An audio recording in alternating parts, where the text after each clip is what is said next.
We're on this beautiful but extremely wild part of the Welsh coast to tackle a baffling archaeological mystery. We're going to try and uncover secrets which have remained hidden since the Dark Ages and beyond. There's only one problem. Our site is over there on that island. It's called Gateholm, and it's got to be one of the most dangerous and inaccessible places we've ever excavated. Oh, what? That is stunning. Oh, yes. It's lovely, isn't it? Well, my heart's definitely beating faster, all in the name of archaeology.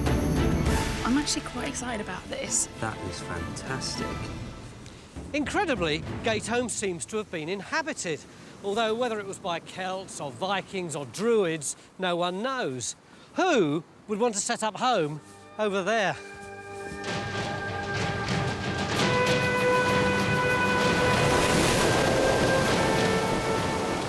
To get over there, we've got to use this zip wire. It could be the toughest time team we've ever attempted. Tell my wife I love her.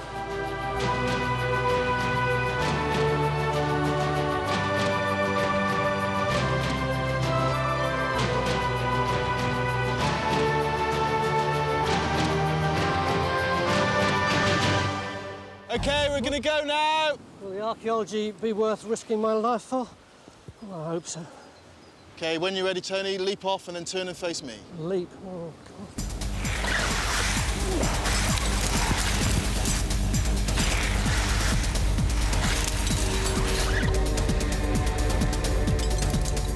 Well, I'm still alive, but something tells me the original islanders must have had another way of getting home. Oh, well done. Thank you. Well, it wasn't quite as scary as I thought it was going to be, but having said that, see that? It was quite an experience.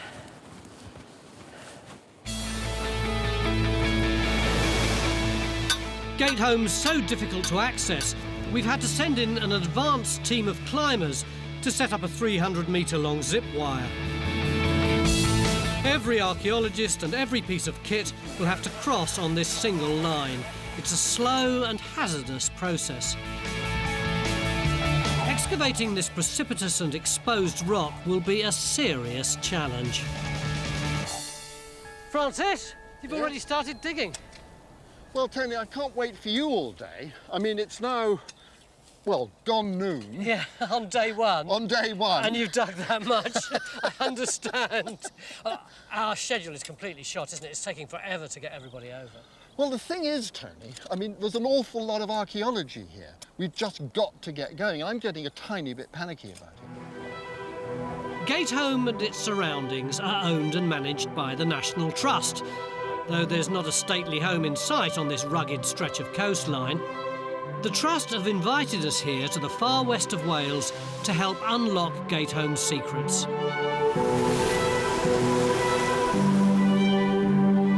We've surveyed the island from land and air. Geophysicist Emma and new member of the team, landscape archaeologist Alex Langlands, are examining the results. This is showing the wider landscape of the area, and I've got the LiDAR, which is the radar that's been taken from the plane. It shoots points to the ground, so we can actually see a 3D map. That is bringing out some bits and pieces, isn't it? And I've actually got the aerial photograph, and when I drape that over, you can actually see the structures. That is brilliant. Certainly from this, they're not just lumps and bumps. These are actually rectangular buildings, aren't they? I mean, one of the things that this does bring out is that this island is absolutely peppered, isn't it? Yeah. With structures. Mm. And if they're all of the same period, this would have been really quite a busy place. So at some point in history, human activity left traces all over this small rock. One theory is that Gateholm could be a forgotten sacred isle, an ancient place of pagan worship, and even that it could be the site of an early Christian monastery. Could this have been a ritual site? I think that's fairly likely, Tony. Yes, I do. But I suspect, like a lot of religious sites, it was actually placed on a bit of landscape that had been sort of important, magical, if you like, for a very long time. So not only have we got a mysterious and perhaps sacred isle, but on the mainland, a mere quarter of a mile away, is another significant monument. With curved earth banks and ditches on one side and a sheer cliff on the other, it looks like a classic Iron Age promontory fort. As if our job wasn't tough enough already, we're going to excavate here as well. To help Francis site his trenches, John and his geophysics team are busy surveying the fort's interior. While waiting for the geophys results to come in, Phil organises a field-walking team to scour the area around the fort, with unexpected results. Oh, what? Oh, what? Oh, what? That is stunning. You stick that in the end of an arrow shaft, or something like that, and you have got a very, very lethal, absolutely lethal projectile point. If ever we needed to be proven that we're into the Mesolithic, this is it.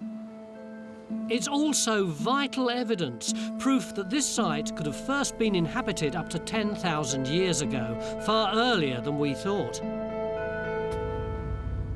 Over on the island of Gateholm, Francis is using aerial mapping to position his trenches.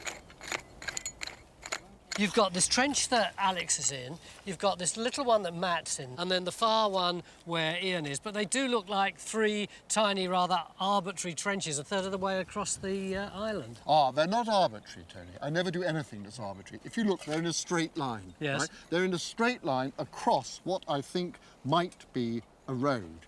You've got this, you can see this from the air, and I've put the trenches in a line across the road like that. Now, why do you think that that is a road? Well, these little boxes are, I think, rooms of houses or monk cells or something like that. And then they're on either side of a space, which I think is a roadway. Where do you go next? The next target, I think, is going to be this roundhouse here. We'll put a trench in that. That's important because I'm pretty sure that's going to be Iron Age.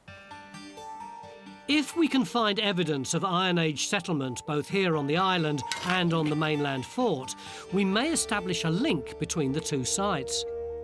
Two earlier digs on the island in 1910 and 1930 didn't come up with any convincing conclusions, but there were some great finds.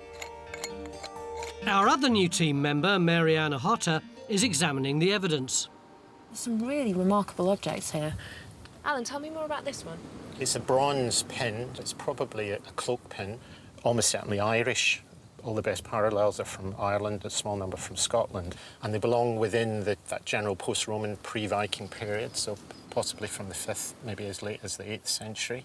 That's not the only incredible artefact, is it? Look at this. This is absolutely fantastic, isn't it? It's a really beautiful bronze stag that was discovered on the island. What's the significance of the stag shape? Well, it's really interesting. We don't know for certain, but it could represent hunting, but it may well also have some kind of ritual significance as well, some religious significance. So ritual significance, that ties in with this quite extraordinary stone phallus.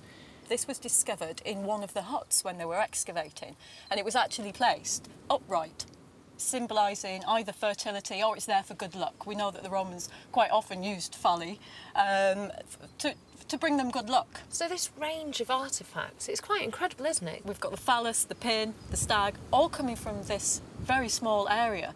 There's some reason why people are returning to this site here. Based on these finds, we can tell that the island was occupied from the mid to late Roman period, 200 to 410 AD, into the very early Christian times of the 5th and 6th centuries. But we may also find signs of earlier or later occupation. It's not very strong. With the geophys survey on the mainland fort completed, Phil to Francis. Phil's impatient to get digging. Yes, Phil? We've got a geophysics report over here. We want you to come over and authorise us to put the trenches in. I'll be over there in a couple of ticks. Okay. That's all I want to know, a couple of ticks. While our site director heads back to the mainland, the island team keep digging. And Rakshar thinks she may have hit the jackpot. How are the finds going? Have you, Do you know what? It's been brilliant. Absolutely brilliant. If you open out your hand and... Yeah. check it out. It's all the same port. Right.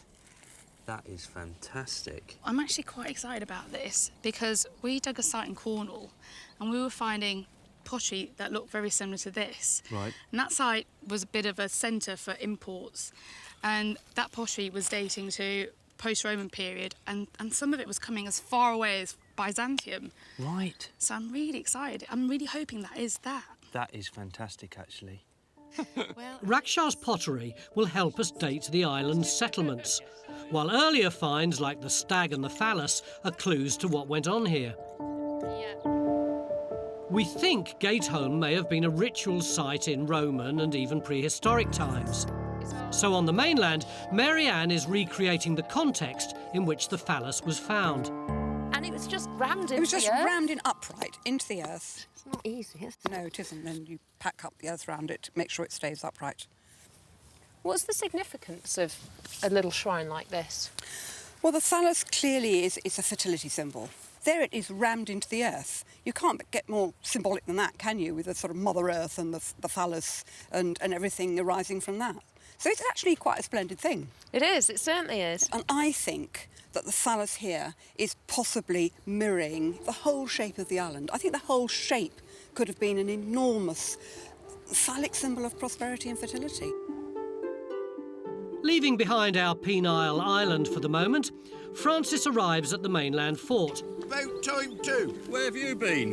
Where he's hoping John's geophys results will give us some good targets. We've surveyed the plateau. Yeah. And to be honest, the results are a bit confusing. I mean, what would you expect in that area? Well, behind the ramparts, I'd expect evidence for settlement, pits, houses, that sort of thing. More interesting are these. Could this series of indistinct blobs really be signs of a domestic settlement? I'd say let's put a trench across that possible settlement response and a trench across one of these possible pits. Yes, no, I agree. I think the possible pits are very important, for no other reason that they're near the entrance. Yeah. So, I mean, I think they will date the site. Francis approves the position of the first two trenches, one just inside the entrance and the other at the centre of our Iron Age promontory fort. But Phil's made an important find and now thinks the site could have far earlier origins. I've been doing a bit of field walking with one or two of them over there, and I can prove that people were living up here before the Iron Age. We've actually got some finds. Look what we got there. That is a pebble hammer. They're a bit dodgy to date, but there have been some that have turned up on Mesolithic sites. So we've got occupation here at least, let's say, 8,000 years. So let's not just assume that everything that John sees there is Iron Age. This is very exciting, Phil. It's stunning. I know, it's going back in my pocket. Well, let's get cracking on these Two trenches, then. Two trenches, yes. Yep. You can go away again now. Oh, thank you very much. Oh, we don't need you anymore. With the trench strategy approved, Phil calls in the heavy mob to start digging on the mainland fort. Hard down there. Over on the island, Alex has been looking for clues as to how the original islanders got on and off their rock. If you look over here, you'll see that we've got this stack. And I've done a little bit of research and pulled out, this is an illustration. It's a rather crude copy, though, of a sketch made in 1839. Well, what they've done is they've depicted, see the stack there? Yeah. See it here? OK, look at the height of that stack. It's higher than where we are now, isn't it? Yeah, exactly, OK. And, of course, today, it's much lower down, so we've lost a lot of material there. But also, importantly, there was a land bridge connecting the stack, OK, to the island that we're on now. So I'm pretty sure that there's a good chance 1,000 years ago that if you'd had enough of this place, you could simply wander back to the mainland without having to think about tides and zip wires. As day one draws to a close, the island team are heading for home and safety. You know, one thing I hadn't factored in was that it takes as long to get back as it does to go there. So we're actually losing time at the end of the day as well, aren't we? Well, we are, Tony, but I'm actually very keen to see what Raksha's got with her. I know she's got a really large red bag there. I can't believe that's completely full of finds. That's the scary bit, isn't it? Don't damage the finds. Let's have a look. Hang on, I'll get Danny over. Danny! Danny. Have a look at this stuff. Oh, wow, this is exciting. Tell me about it. This is like Christmas, isn't it? I'm really, really excited about this, mainly because I think it might be imported. Oh, yeah. It's certainly not prehistoric, is it? No. No, that's not prehistoric. It's not, Is it? No, not that colour. No. Well, that is a really nice bright orange colour, isn't it? So it's definitely not prehistoric. Nope. And at first glance, I mean, it'd be nice to get this cleaned up and washed, but it does look like it's Roman. Yay! This morning, we thought we had an early Christian settlement, but now it looks increasingly likely to be Romano-British. So we've had some fantastic finds today over there on the fort, and we've had some great finds that have really made Raksha's day over there on the island. The question is, are the two sites linked? Hopefully, we'll find out tomorrow.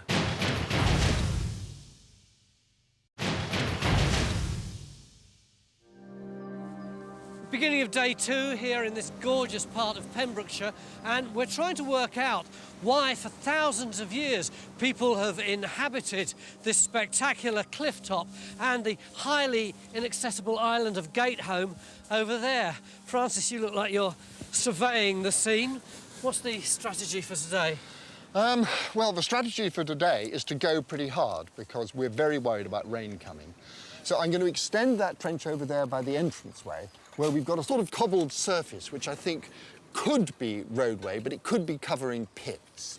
Then I want to come over to this trench, extend that, where I think there might be foundations of roundhouses. So that could be an Iron Age settlement then? It could be, Tony. His fingers are very crossed. Yeah. And then over there, where the natural cliff path goes through the bank surrounding this hill fort, they've already, people's feet have started to cut a trench, so we're simply going to continue the process. So do you think that bank is some kind of wall? Yes, I think it may well be. It certainly continues up here. Now, this is a very substantial bank, rampart, a wall, and then there's another one there and another beyond, and then signs of another one beyond that. We're getting really stuck in at the fort. We're sure it's Iron Age, as much as 700 years or so before the Romans arrived. And signs of domestic life are now beginning to emerge. What have you got here? That looks amazing. I think floor is about all you can say at the moment. A potential floor. Well, I wasn't expecting to see anything quite that good, actually, to be honest with you, in here. We've only exposed this much so far, but it definitely runs up to this stone and in that direction. That's beautiful. The fort's inhabitants built high banks to protect them from attack. But how effective were these defences in the event of an all-out assault? We've waxed fairly lyrical about these amazing defences, but we haven't really said anything at all about who or what the people inside would have been defending themselves against. Well, probably meant raiding tribes, and we think that raiding was fairly endemic. Rather than trying to take territory, it was probably more raiding. So it's not only cattle that they're probably trying to take, but also slaves by the time of the Roman period. But the layout of the defences themselves are so crucial. I mean, we've got the outer bank there, and you can see it's actually bending round, and this bank that we're on now is also bending round. The whole idea is to funnel people in, isn't it? Yeah, really, they're trying to channel people down one single route into a killing zone. OK, so you've got all these invaders charging towards us. Yep. What exactly do we do? Well, we get out our slings, we get a load of pebbles, and this is what we use at range. And when they can get closer, you can just use bigger ones and just hurl rocks at them. Do you want an attack in force? That would be great. Come on, then. So are we going to use stones now? No, I think we'll just go for a softer option. We come back here and launch. What I like so much about this demonstration is that we've got two innocent archaeologists in the foreground who are quite likely to receive collateral damage. But I guess that's just war, isn't it? Right, come on then, attack us! Right, charge! Hey! Whoa, not bad, not bad. Found it much more difficult to... Oh, got him! And we've got people chucking rocks as well. I think this is a battle we might just be losing. It's all right. We don't want your castle. We don't want your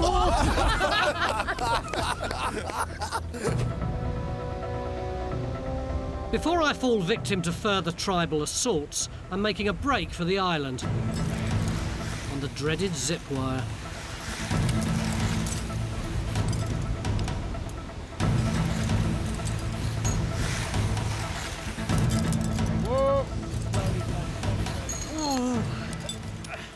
It kind of doesn't feel quite so bad the second time, but then you get a bit overconfident and look down.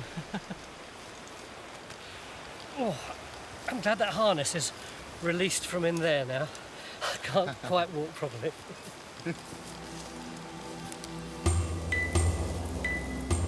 We've got a unique opportunity to unlock the secrets of this highly inaccessible, truly mysterious island. But if we're to solve the riddle in the short time we've got left, every trench has to count. Your trench is cleaned up really nicely. I know, I'm quite glad it rained last night. I could actually see something for once. And what can you see? I've actually got a wall line here. Where's the wall line? Is it... Have you got one sort of across there like that, and then the other one's obviously there? Yep, that's right. But do you remember last night when I bought you all that pottery? Yeah. Well, I'm actually standing inside the building, and this is where the pottery came from. Well, that's strange, though, isn't it? Because if this is Roman, that doesn't really square with what Francis was saying yesterday. When he looked at the air pictures, he thought that this would probably be early Christian, a monastery or something. But it still can be early Christian, though. What I'm wondering is whether they're actually imports, so they could have been traded into this island. But if that's the case, it would be very early Christian, wouldn't it? Which would be really exciting. Well, exactly. What about in Ian's trench?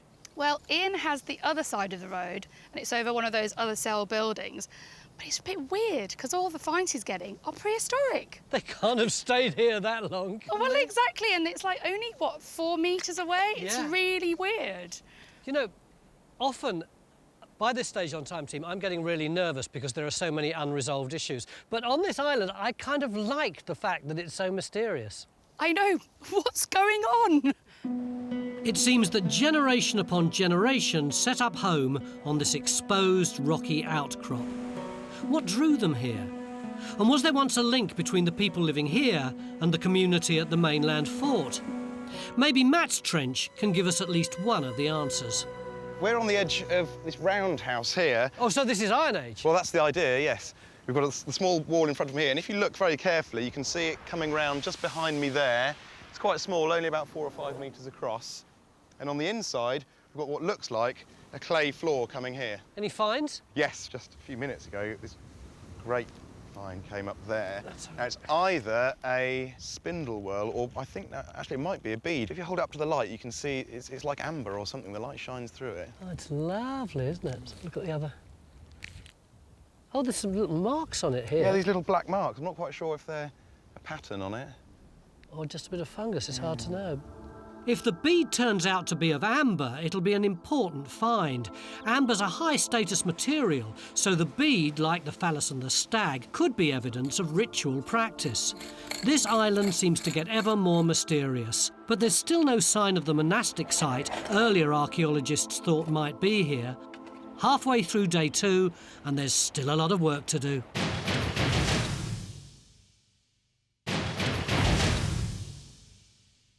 We're off the Pembrokeshire coast on the very mysterious island of Gateholm, and not the least of the mysteries is the fact that we appear to have some kind of street here. We've got a trench open on either side.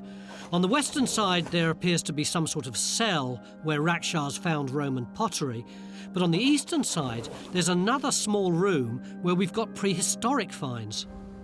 What's even doubly curious is the fact that, according to earlier archaeologists, this was neither Roman nor prehistoric, but part of some early Christian monastic site. So what on earth's going on, do you think, Francis? It's a bit confusing, Tony, but I think we're about to crack it. We are in another little room here, but we have a ditch. Now, this ditch that Ian is working in is absolutely fascinating because I think it's probably Bronze or Iron Age, and it goes with the material that we were finding here yesterday, okay? Now, what's interesting about this ditch is that it's been filled in with large quantities of rock, deliberately filled in.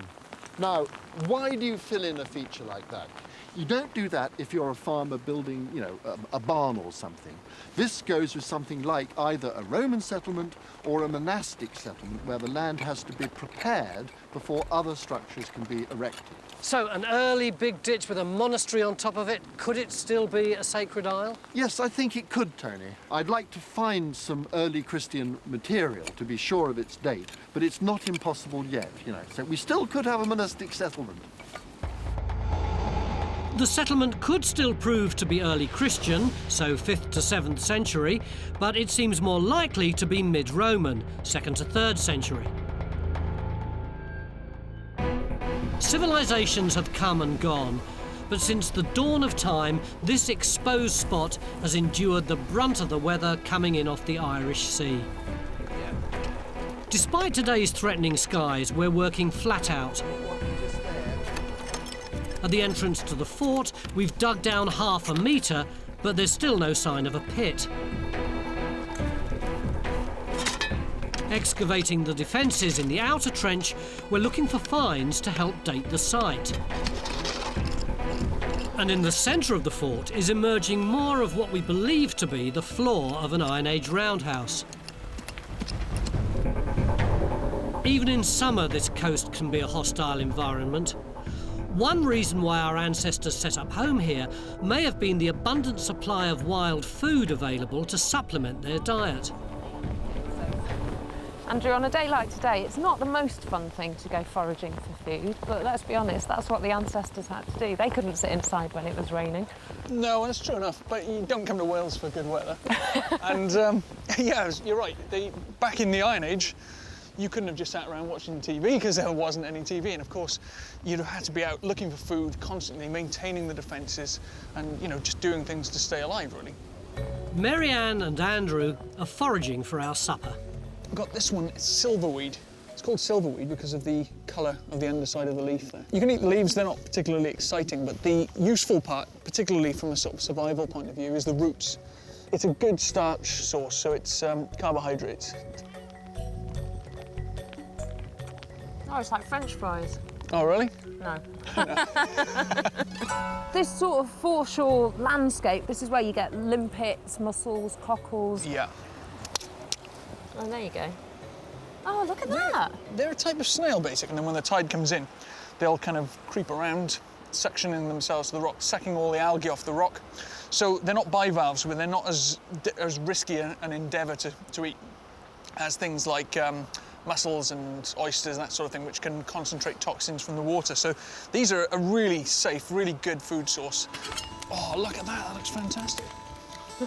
Combining foraged plants, limpets and seaweed with a leg of local lamb, Mary Ann and Andrew are cooking an Iron Age meal for us. Certainly nutritious, but I'll reserve judgment on how it tastes.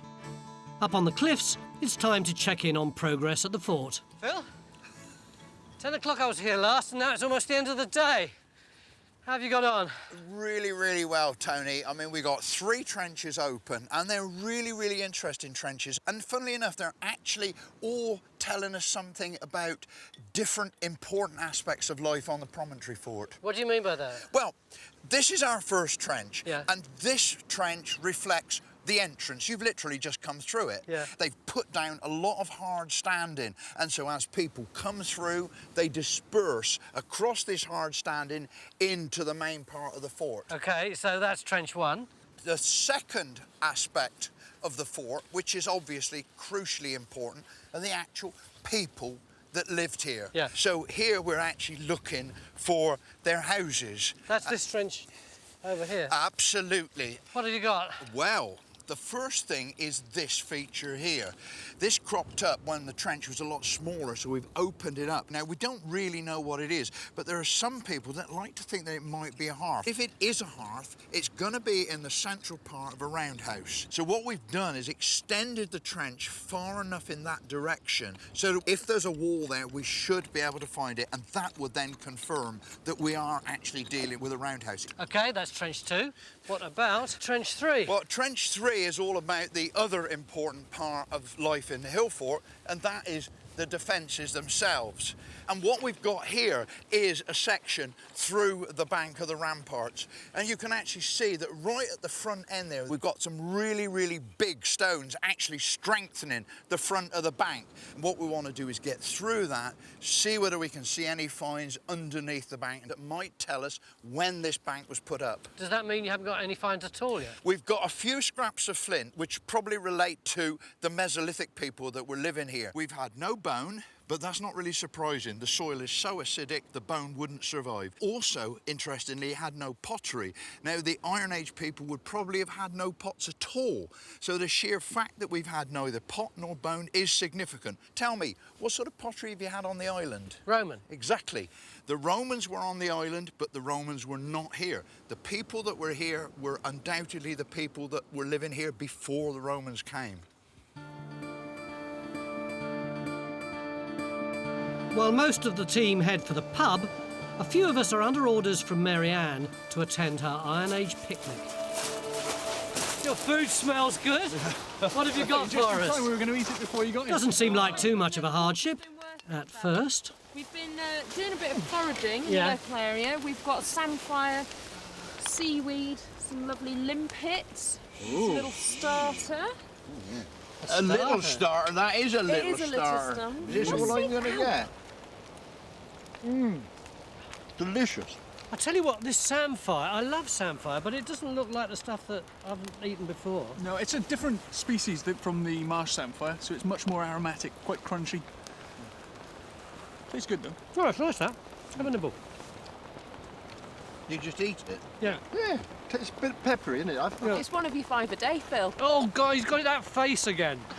Moan, moan, moan. But it's the same face I've always had, but...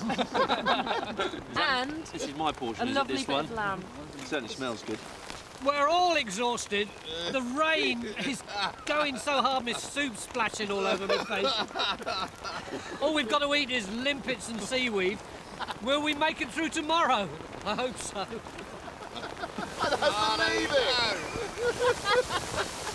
Could somebody invent a house?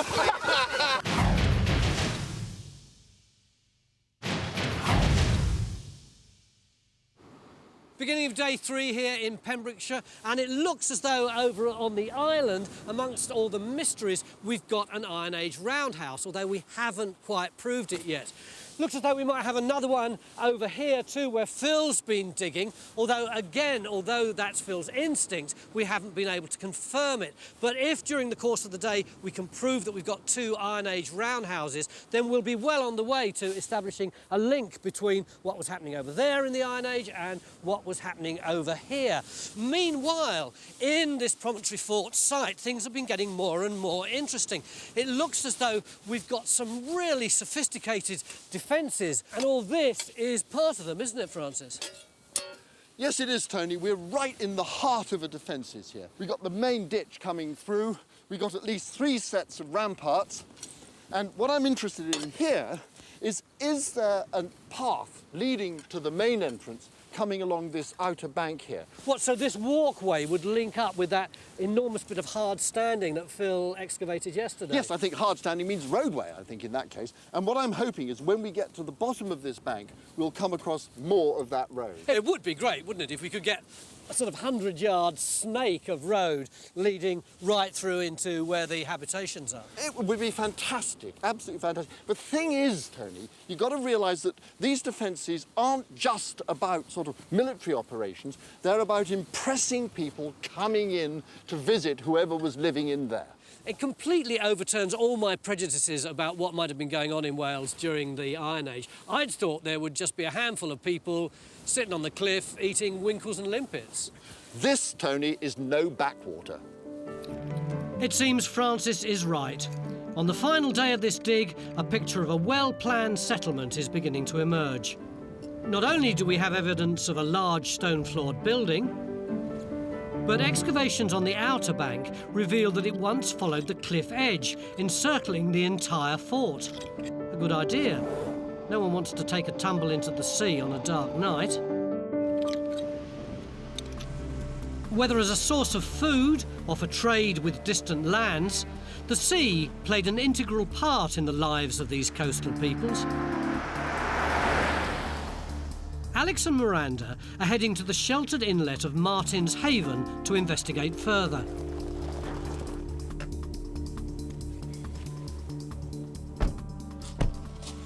Some pretty windy, twisty lanes there, Miranda. Yeah, here we are, this perfect natural harbour, and you'd get around by sea. You wouldn't bother with the lanes, you would just use a boat, and it'd be so much faster, wouldn't it? Much faster and much easier. And of course, we're only a stone's throw from our fort as well, so it's highly likely that a bay like this would have been used by the people that lived there. Well, the fort and a Gateholm, I think. Right. Yeah, definitely. But just so happens we've got a boat waiting for us Excellent. to take us for a spin around the bay.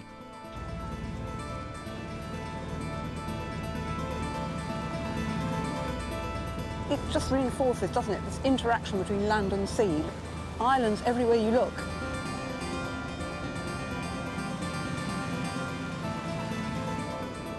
We've now drawn up in front of Gateholm. Yeah, look at it. It's amazing seeing it from the sea, actually, because you get this incredible feeling of the connection of the sea and how important the sea must have been to these people. Yes. It just brings it really home to you how much the sea is a highway. The whole of the Irish Sea is sort of busy with boats all the time, connecting and meeting people and sharing culture. This is a central hub for Ireland, for Cornwall, for Brittany, for the rest of West Wales. Yeah. So, really, you're talking about a kind of, ancient motorway, really. Excellent. One of our key archaeological aims is to establish a link between the island and the fort. We've got promising signs of Iron Age buildings on both sites, but have we got proof of a connection? Phil, yesterday you said this was the trench where we'd got evidence of Iron Age settlement. Are you still happy with that? I am absolutely over the moon about that, Tony, because I was right. Except in that where I thought the house was has moved. If you remember yesterday, I told you I thought that was going to be a central hearth. Yeah. It is not a central hearth. What we think now is that it is a four-sided stone box, of which we've only got one stone. And this thing would have been possibly lined with clay and filled up with water. They're very, very common on Iron Age sites. I mean, some people use them for cooking, some people think they were used for saunas, some people also think you can use them for brewing, which is right up my street. It's a lovely little domestic image, isn't it? That people were sitting around here eating their seafood, drinking their beer and having a sauna, although presumably not all at the same time. No, absolutely. But unlike us having our fish stew on the beach last night when we got rained upon, these people had a roundhouse. You have established that this is a roundhouse? Absolutely, because we've actually got the foundation trench of the roundhouse. And you can see with that pin in there with number 16 on it, that is the entrance. And if you look down there, the doorway is pointing directly at the entrance to the fort.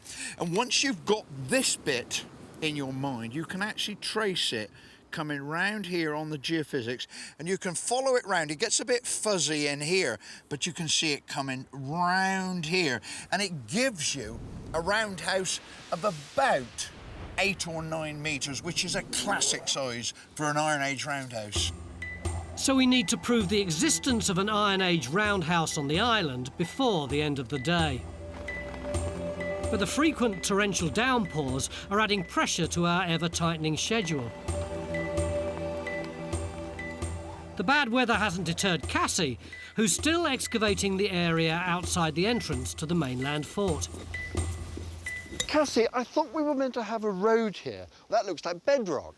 Well, it is bedrock. You're dead straight on this. But if you look up here, we've got some slightly more rounded stones on the top, and it's just generally more warm, whereas down that end it's far more angular. It's where the foot traffic's been on the bedrock. They're using the bedrock as their metalled surface, effectively. I must admit, Cassie, it does look very much like a footpath. It is very much worn. I'll buy that, Excellent. 2,500 years ago, Cass's path, cut into the bedrock, would have led past a series of stone-faced banks, each topped off by a fence of woven hazel, to a pair of high wooden gates. Nestled inside the fort would be at least half a dozen roundhouses. Quite a substantial and important settlement. And now for my final leap of faith. The last visit to Gateholm. We've got to get everything off the island as quickly as possible. And we just don't know whether we're going to get all the archaeology done in time, particularly as the weather forecast isn't all that great. But quite frankly, I'm a little less worried about that than I am about getting to the other side in one piece.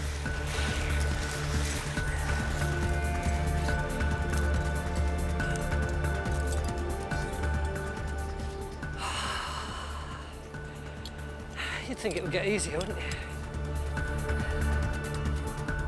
We're still trying to date the buildings on this intriguing isle. Was Gateholm once a sacred place? And can we prove a connection with the mainland settlement? We need some answers fast. Let's hope Matt's roundhouse is Iron Age. Matt, is this trench all wrapped up now? Pretty much, yeah. We've nearly finished the recording, that's it. Last time we were here, you'd only got this top bit, hadn't you? Yeah, we extended out this way because we thought we might have the doorway. So we took it another, nearly a metre. You can see the curve of the wall coming round here, but there's no doorway. So whatever it is circular? It is definitely circular, yeah. Francis, you put this trench in because you wanted to try and establish whether or not we'd got an Iron Age roundhouse. What can we say? Well, it's certainly a roundhouse, Tony. Quite a substantial one with large turf-built walls. As for the dating, we don't have a lot of dating, but what we've got, I think, supports Iron Age. Yesterday we found part of an Iron Age quern or corn grinding stone, and that's the sort of thing you'd expect to find inside an Iron Age house. If it is an Iron Age roundhouse, and you seem pretty convinced it is, then how do you think it relates to our Iron Age settlement over there? Well, I think the people who were living here, Tony, were probably first or second cousins of the folk living over there. We've solved one part of the puzzle. During the Iron Age, the island and the fort were both occupied. But what about those cell-like structures we originally thought might be for early monks? Rakshar's now sure that was wrong. We certainly know that this building here is definitely Roman, but you'll never guess what we found this morning. Go on. We found an earlier building in this trench. There's 2 post holes down there for timbers, and in one of them we found this bit of pottery. Dating evidence, wow. It's very light and very gritty. Yes, and it's got large lumps of stuff in it, inclusions in it. I'm in little doubt, Tony, but that is actually Bronze Age. This is the evidence that there were people here 3,000 years ago. This is a big surprise. No monk cells, but proof that people were living here far earlier than we expected. Hundreds, if not thousands of years before the Iron Age. So perhaps Gateholm was a sacred isle after all, only not Christian, but pagan. Among the 50 or so finds this digger's thrown up, the bead found in Matt's trench on Gateholm is the most intriguing. So what did you get from the island? We've got a really fantastic thing here. Yeah, it's a little amber bead. It probably, it looks a little irregular, which is in some ways one of the nicest objects and perhaps most mysterious. Amber's not a local material. It's found originally in the Baltic. To have amber turning up on an island where we really wouldn't expect it. This actually, it might only be a small thing, but it's actually really exciting, an amber bead that's travelled for miles and miles and miles. Prized by Roman emperors, amber is associated with the worship of the sun and was believed to have magical properties. And like the bronze stag and the stone phallus, our amber bead could have been a ritual offering to the gods. So we clearly have sacred objects, but nothing Christian. Francis, when we first came here, you showed me this air picture, which apparently was of an early Christian monastic settlement. And we appear to have a little roadway here and lots of little monks' cells. Well, It's disappeared, isn't it? We've just judged far too much off that aerial photograph. We've said, oh, buildings on a bit of rock sticking out into the sea, got to be monks. No, we're completely wrong. So what have we got here? Well, what we've got, Tony, is a substantial settlement. It runs right the length of the island, from over there to right down to the headland over there. There have been hundreds of people living here, and it was well laid out and well organised. As you've got that street there, I mean, this is a proper little settlement. So we now know that Gateholm wasn't always an island, but was once a rocky promontory, a busy settlement for possibly thousands of years. In the Bronze Age, perhaps 4,000 years ago, there were half a dozen farms. By the time of the Iron Age, Francis believes there would have been 12 or more roundhouses. And finally, by Roman times, the island would have been covered with many more buildings. Well, like all the best sleuths, we've managed to solve the mystery at the end of the story. So shall we get off this island quickly before the rain starts again? Hang on, aren't you staying to backfill? What, the trench? No, we'll leave that to you. See you later.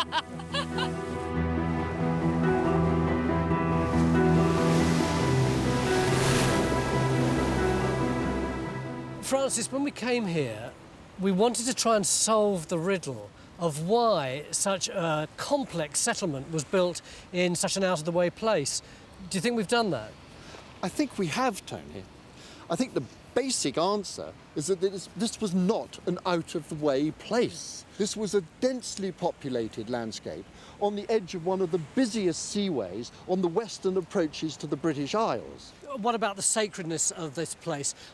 We've scotched the idea that there was an early Christian monastery over there. Does that mean it was an ordinary, prosaic settlement? What about that phallus and that bronze stag?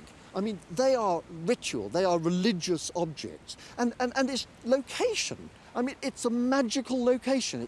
It protrudes, you know, out into the sea. It's mysterious. And even today, whether or not we think it's a sacred site, certainly a very special place, isn't it?